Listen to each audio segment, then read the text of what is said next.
Hello everyone, Jared with Wonderfully Wander here.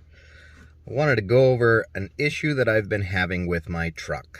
I have a 2018 Ford F350 dually long box in a system.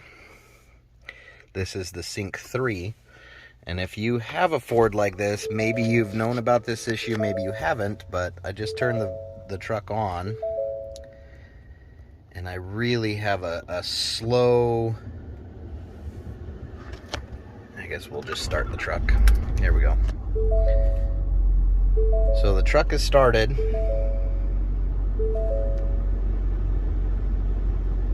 We're just waiting for this Ford Sync to start up. Some of the things that you'll see with the Ford Sync when it starts to go bad is a slow response time like it's having now. You'll see no GPS. The GPS will start freaking out. You'll drop your Bluetooth signal. As you're driving down the road, maybe you'll notice that it just suddenly reverts to the radio for some unknown reason. Those are the kind of issues that a bad Sync 3 APIM, there it goes, it finally booted up. So it's just super slow.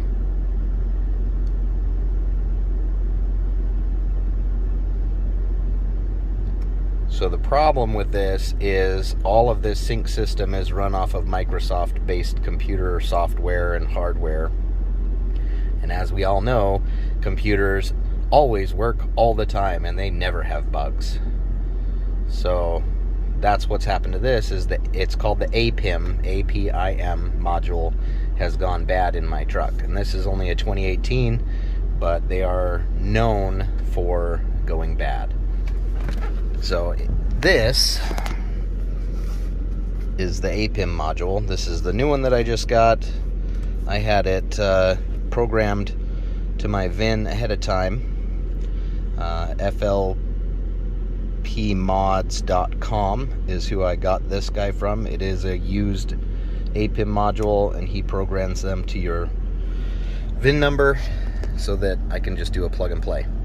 So I'm going to do a quick overview of how to get this thing in here. So we're going to first take this top off. Underneath the top, there's 2 bolts in here. I can't remember the size off the top of my head. I'll bring that back up in the next portion.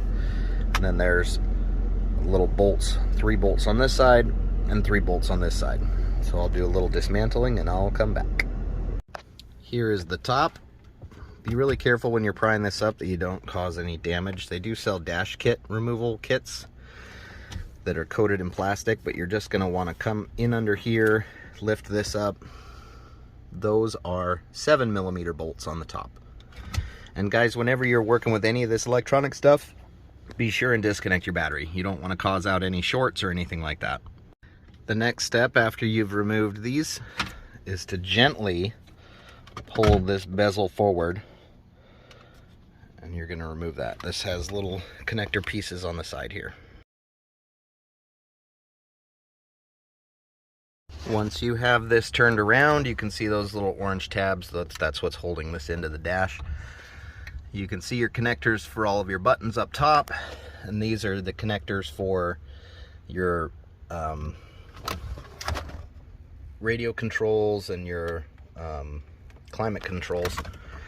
One thing that I like to do anytime I'm dealing with these kind of connectors is before you start disconnecting things, take a picture. So if you take that picture, it makes it really easy to remember which one goes back. This one has green for the green, nothing for the black, white for the gray. So for me, that's easy enough.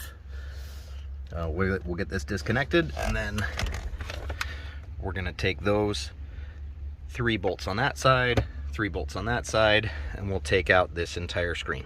In order to remove these, each one of these smaller guys has a little pin here. Push down on this pin, pull out. All 3 of those are the same. This one has the little clip on the bottom.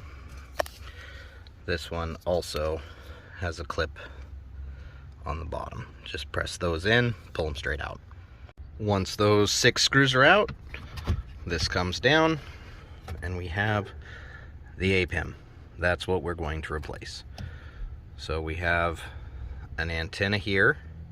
This is the link between the APIM and the screen. So you can see, don't unplug the yellow one, just unplug this one. So we're going to unplug this one, this one, this one, and then this. This APIM is held in by, I think, 3 screws, little screws like that guy right there. We're going to take out those screws, and then we'll be ready to put in our new APIM. Here we are, all put back together. I decided not to show each step because it's the same process, just do it back in reverse. Now we rehook the battery, fire it up, and I'll show you how much more responsive it is. I did turn the truck back on, and I was a little bit concerned and confused at first because I turned the truck on and absolutely nothing happened with the screen. All of my controls down here were still responsive, but I wasn't getting any screen. I had forgotten to do the very last step that the guy that sent me the APIM told me to do, and that's to perform a master reset. To perform a master reset, you hold the power and this next button together for about 6 seconds, and that will do a master reset for the whole system, and then it fired back up. So I'm going to show you the difference between fire up now. Now you remember before, the Ford symbol never even showed. There's our Ford startup.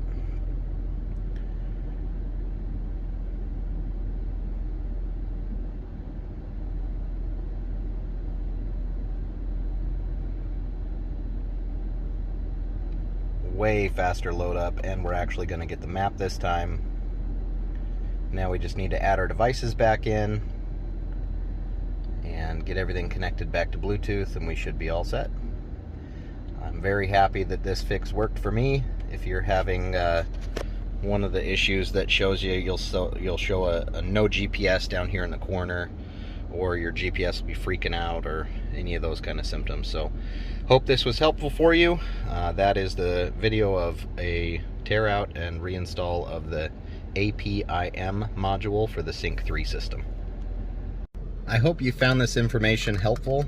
When I went to the dealership to ask if I could get this issue resolved, they were telling me that it was going to take 2 to 3 weeks before I could even get in for a diagnostic. They wanted to charge me $100 for a diagnostic fee, and then ordering the part would probably take them, they were saying, between 6 to 8 weeks, especially right now with the microchip shortage that they're having.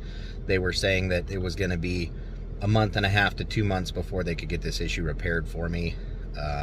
I went to flvpmods.com.